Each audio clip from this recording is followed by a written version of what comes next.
Happy Father's Day to all the fathers, dads out there. We want to continue to pray for our fathers and our dads, because whatever title you're using towards the guy that gave you birth or the guy that became your dad and father through relationship, we want to keep praying for those kind, because they are very important to our families.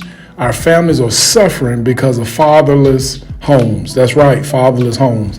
I want to attribute this particular message to my own dad, Joe James, because I just want to do this once and for all, give somebody their flowers while they are still living.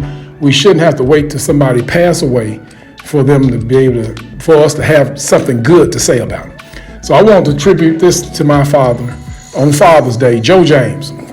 Joe James was born really Joe Green in Pickens, Mississippi.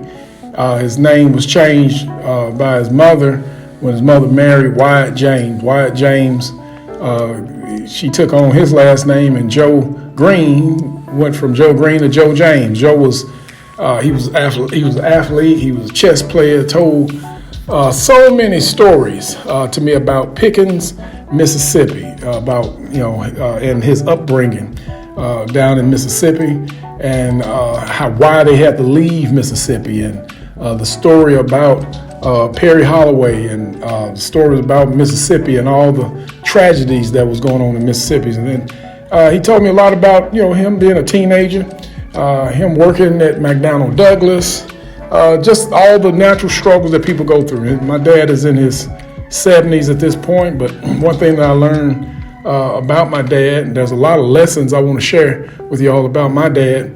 One of them was his work ethic.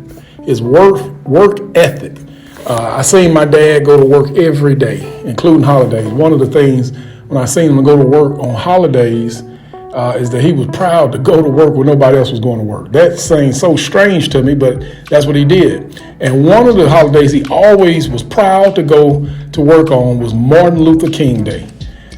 Everybody was off of work. Everybody was not going to school. Banks was closed. But here comes my dad, Joe James, going to work. And he said, the reason why I'm going to work on Martin Luther King Day is because Martin Luther King marched so we can have some jobs.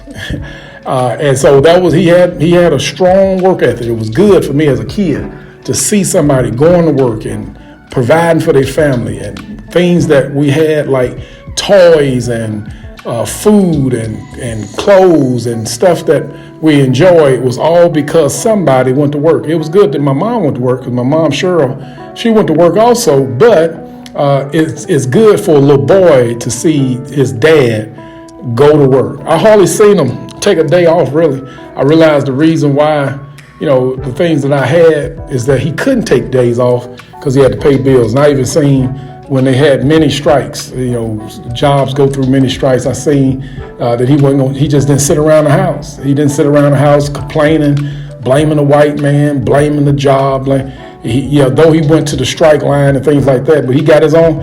He got another job to pay bills. He got no more streams of income, so he can make ends meet. So when some of my fondest connections about my dad really came as early as I was 3-4 years old, and I started looking back on it. Here it is, 40 some odd years later. I'm looking back on it, and my real connection with my dad was sports. That was my real connection.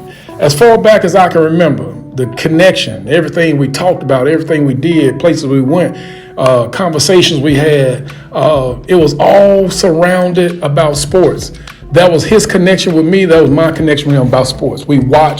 I watched over 10,000 hours of football tapes, VCR tapes, on every about football team. I've seen all kind of football training tapes.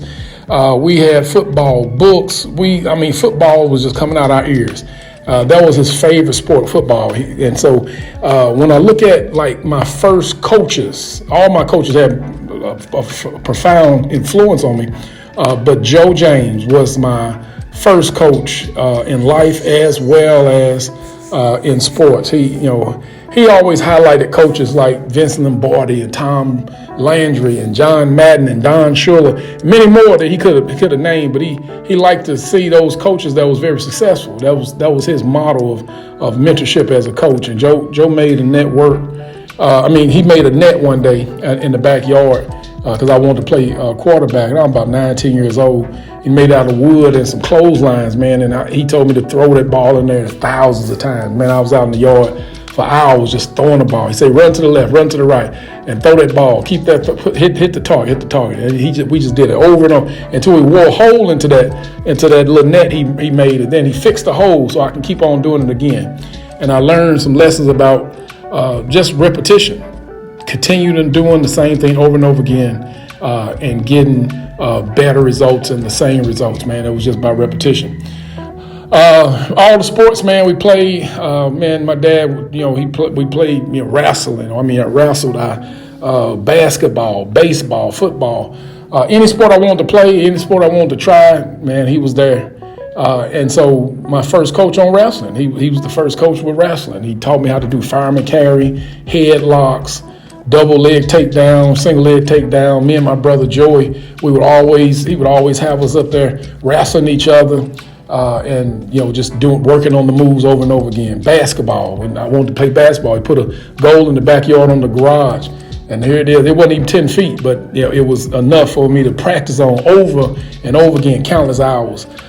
Baseball, he gave me the option to play, whatever I wanted to play in baseball. He's my baseball coach. If I wanted to play shortstop, catcher, if I wanted to play center field, if I wanted to pitch. He saw me when I was striking out sometimes. Say, man, it's time to go to the batting cage. Time to go out there and hit the ball. We in the batting cage for hours, just hitting the ball, choke up on the bat. Just all these different lessons: football, baseball, basketball, wrestling. When looking at back on it, man, I actually had to share him. I had to share him with all the sports that I did play. Not only was he my coach at home as well as on the field, he was other people's coaches too, man. And I've seen him coach some probably the best athletes probably come out of St. Louis that I played with and I played against. And we played against each other in Little League. We played against each other in high school. Everybody had that story of those people that they played against in sports. My dad would mentor David Conley, Mikey Barber. He mentored him. He mentored Marcus Moores. He mentored Brian Collier, Stephen Moore. Man, you name it, man. We just had Sam Arnold. There was just a list of people that I can go on and on, man, about how Joe would be not only just their coach, but he was a dad to all these kids too. We played, Brian Collier, we played basketball together, played football against each other. When he was playing at NYA, we played at ABC together. Stephen played baseball with us, played football with me a couple of years. David Conley, of course, him and Marcus, they always on a team that was older than me, but we all played together, man. We were playing together since before we even started playing organized sports. We was out in the street, sleeping over at each other's houses, man, just playing football on concrete and running into the pool table and running into the wall, man. But we had so much fun, man. We didn't even care about hurting ourselves because this guy named Joe was there encouraging us and keeping us safe, but encouraging us to keep on going. And we always would, one of the things I liked about my dad, he got a lot of sayings, and he still got a lot of sayings. He always, when we playing baseball, it ain't over to the fat lady saying we'll be winning or losing. He always say it ain't over to the fat lady saying. He used to like John. He still like, I guess, John Wayne cowboy movies when. Saddle up, Pilgrim, let's go on to the next place or something like that. He always had those kind of, one of the favorite probably sayings he's ever had, and everybody know him for, was when he said red eye, that red eye. Anybody that was shifty, anybody that was shady, anybody that was just, come out of Kinlock, he always called him a red eye. That red eye owed me some money. That red eye, no, he lying. That red eye is everything about a red eye. This red eye here, that red eye there. And man, we just, we liked that, man. And, one of the sayings that really stuck with me a lot was when he said that just because a man is bigger than you don't mean he's better than you. So whether you're being bullied or whether you having to stand up to face a challenge, that always stuck in my mind. He always had those kind of sayings.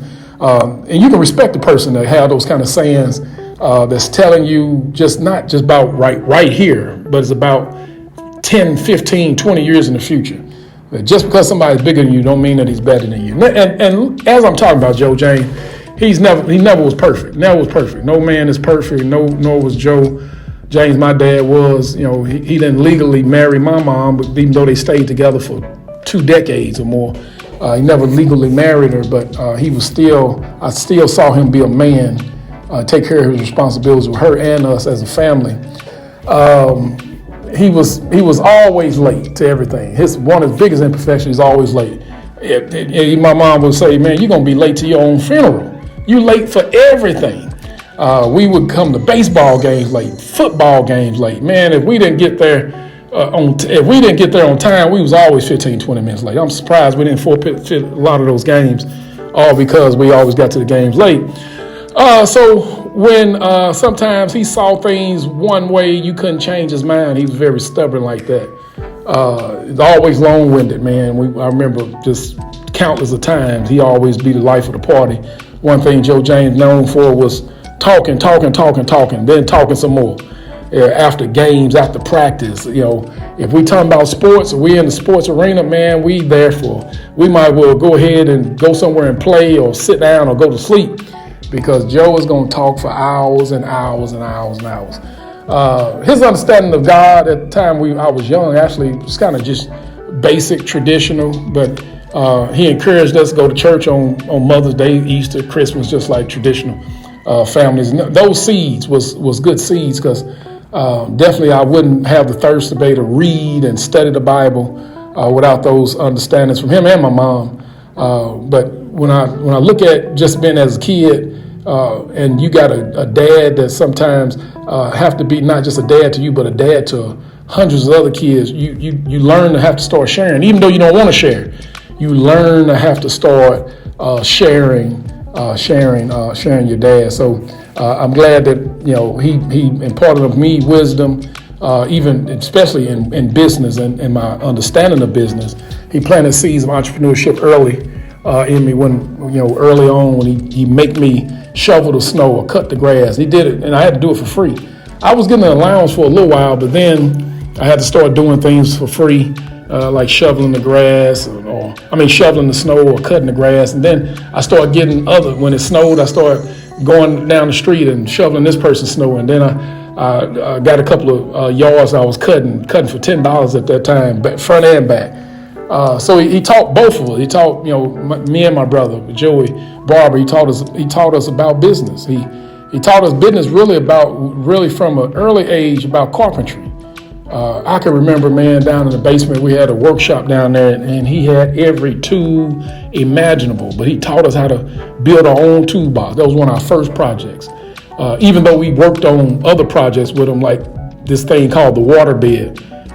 He made a custom-made water bed that was big. That was so big, it was big. It was the same size as the room. It was so big. But one of the lessons about being our own carpenter was with our own toolboxes. And with the toolboxes that we did have, he trained us. When we got the actual toolbox made, he bought tools for us to put in it, like hand tools and chisels and saws and tape measures. Then he taught us how to take care of them and clean them up, and safety with them, and then safety goggles and things like that. He was big on safety. Don't be running through this house with those scissors. Don't be running up and down them steps with them scissors. Just like all parents, man, you gotta keep your kids safe, because when you're not around, they gotta remember those lessons. And that stuff pop up in your head when you just reflect back on all the lessons that your parents was teaching you. That stuff comes back to help you. All about safety, all about not wearing shoes.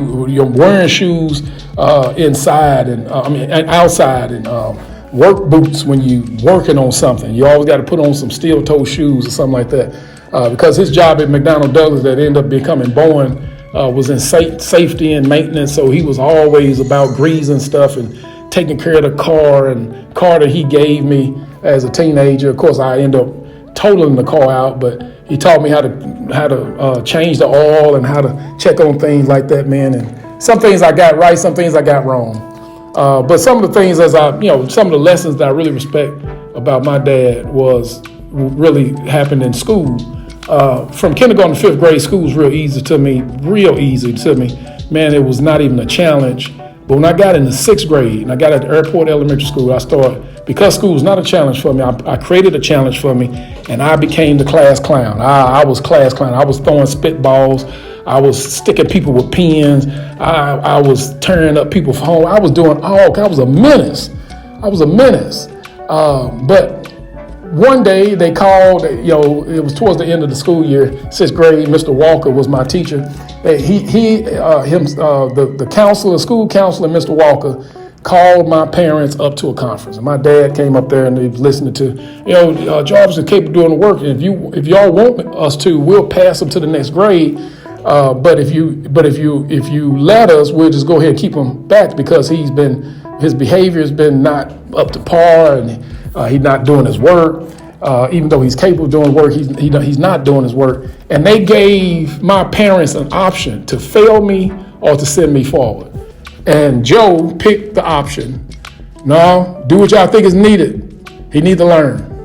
And there it was. The first grade I ever failed, and the last grade I ever failed was 6th grade. 6th grade in elementary school. And man, I thought my dad was throwing me under the bus, even my mom. I thought they was throwing me under the bus, but they was preparing me for the flight. Failing 6th grade was not going to be the only time I came into some trouble with school, because 5 years later, I was at McClure North High School, and I got expelled twice from that school. Here comes Joe. And sure, my mom and them, they was up at the school just about every week. My junior and my junior mainly. But my junior year, here comes Joe to the office. He telling them about all he went through in Mississippi. But then when it came down to them saying, well, we can keep him in this school if y'all want us to, or we can kick him out. And here comes Joe again, Joe James. Well, do what you think you need to do, because he got to learn. Man, I heard those same words in 6th grade, now in 11th grade, and in 12th grade, and because I was kicked out of high school twice. And I did learn. I thought that what was being done to me or said about me was very heartbreaking. But however, it was setting me up for life success. Because everybody's not going to believe in everything you believe. Everybody's not going to think that you're so wonderful just because you play some football or some basketball or wrestle. Man, look, you're going to have to learn how to take losses, take failures. And that's what sports did. And that's what, as Joe mentored me and taught me how to win, taught me how to lose with dignity. That's what, so you can respect somebody like that. You can respect somebody that had hobbies like riding motorcycles. Man, I can remember sitting on the back of those motorcycles, man, holding on for dear life, just going around the backyard. He had hobbies like playing chess all night long, showing me moves on the chessboard that was translating in my little young mind about moves in life, studying how his competition is going to be in it. And it just helped me with my business practices, just all those little hobbies that he had. He had the hobby of volunteering as a firefighter. He was a Kinloch firefighter. And that's one of the reasons I became a firefighter. Not only just I needed the job, but also that I saw my dad as a kid become a volunteer firefighter, as well as he had hobbies of coaching. He was coaching all levels and all leagues and all sports.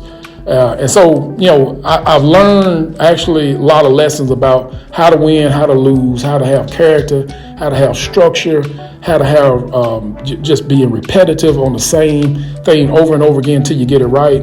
Practicing 10,000 hours, mastery of a particular subject, mastery of a particular move or a particular anything, and just doing it over and over again, studying the game, studying what other people are doing, looking at how the greats do it, how the pros do it, how people that's not pros, how they do it, and then coming back and doing it right and doing it yourself. And so a lot of disappointments you're going to face in life, and as dads, we all face disappointments. But when you got a dad that can keep telling you that it don't matter how big a person is, just because a man is bigger than you don't mean he's better than you. You could take those kind of lessons. You can take those kind of lessons and go on. Saddle up, Pilgrim. We got to ride out. Hey man, regardless of what challenge is coming, face it with some courage. Face it with some courage. And so you learn a lot of lessons about just how to be a man, how to take care of your family, how to work, and if you're out of work, get more work and get more streams of income. All that was building in me to being the businessman I am, the man I am, the husband I am, the father I am, and I owe it all to a little short man named Joe James. Man, of course I love him. Hopefully all you all that's listening to this love your dad. And that you, whether they living or they're passed away, that you can take their lessons and apply to your life and come out with some phenomenal results. Hey, God bless you all, and we hopefully that this tribute that I made for my dad, Joe James, will go out and inspire you all to go ahead and do something good with your dad. Go say something good to your dad. Go buy something good for your dad. Do something. This is a tribute to Joe James, the Red Eye.